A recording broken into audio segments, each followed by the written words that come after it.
As a designer, I like to have my assets organized and accessible.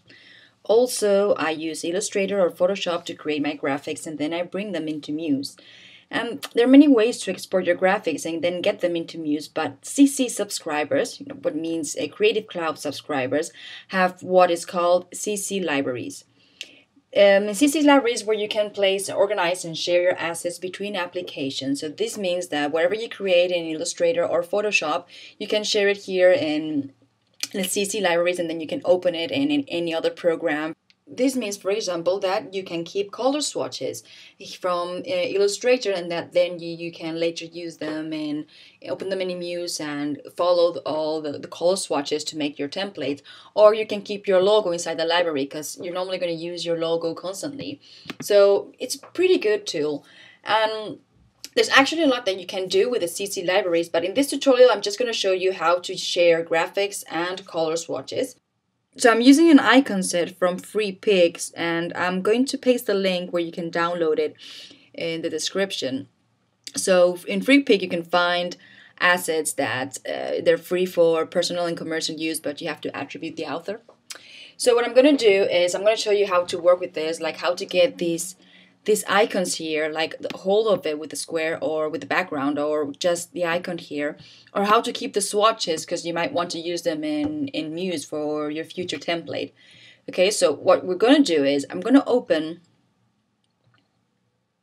the library. So I've kept some here, but I'm going to show you how to do it. So I'm in Illustrator right now, all right? Because for me, it's easier to create my graphics in Illustrator. So what we can do is I'm going to open, first of all, first we have to get this into our swatches. So I'm going to open the swatches tab. I have them over here, but what I'm going to do is I'm going to delete it and do it all over again. Yes, delete the selection and delete here. So I've deleted it, and what I'm going to do is, for example, you have the option here to include a group of swatches or just one of them. So I'm going to do both so you can see how this works. So just imagine you're interested in just using this color throughout all your applications. So what you have to do is click on the color and come here and create a new swatch. So the important part here is that this has to be clicked, selected, add to my library, and you can actually choose which library you want, so you can create a new one. So I'm gonna get it here into my library and click on OK. Okay, so if it's not here, what you have to do is click on the swatch here and then click on the cloud here. So there you go. Here's where you can find it. So this means that if I'm going to open Muse now, so when I open my library, this color should appear here. Okay, so I'm going to change the library and go here, and I got the color. So this is so easy as I'm going to create, like a header here.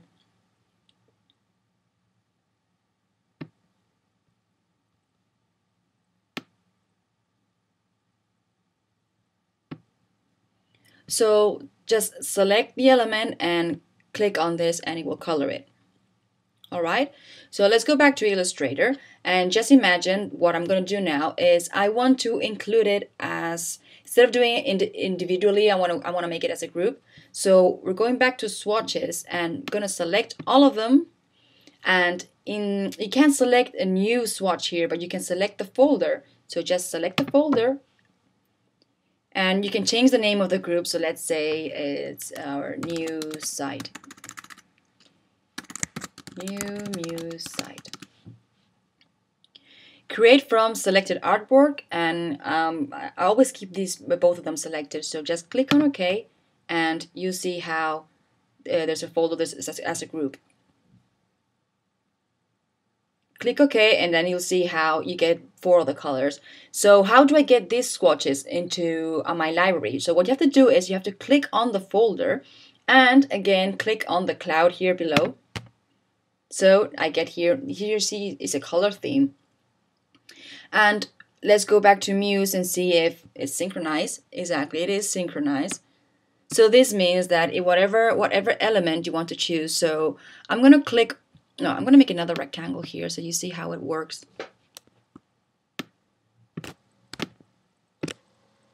Okay, so I get 2 rectangles here. So what I'm going to do is I'm going to color first the one green color. Select the other one, and this is going to be yellow. All right. Okay, so this is how you get your swatches into the library. So now I'm going to do the same, but with graphics. Graphics are easier, okay, because I'm just going to select my logo here. And, you know, instead of keeping it in a folder in your desktop and then dragging it once again, you can have them inside this library. And so what I'm going to do is I'm just going to drag it over here. There you go. And you can actually rename it. So I'm going to say logo responsive Muse. Okay, so let's go to Muse, and here it is. So you can actually just drag it and place it wherever you want so it's visible. So I'm going to leave it over here. And you can do the same with the graphics. So you just have to drag them here. And you can actually just also click on the plus, but it's easier if you just drag it. So remember, drag individual elements, all right? So if I'm, just an example, you'll see how I'm just going to drag the mouse with its background. So I'm going to drag it here. All right, but now I'm going to drag just the mouse. Okay, let's go back to Muse and see, okay, I have my artwork here. So I'm going to bring it out. Both artworks so you can see the difference. Okay, so without the background and with the background, and there's no name here. Okay, so hope you like this tutorial. This will be part of a series of what other things we can do with the CC libraries to make the most of it. Thank you very much for watching.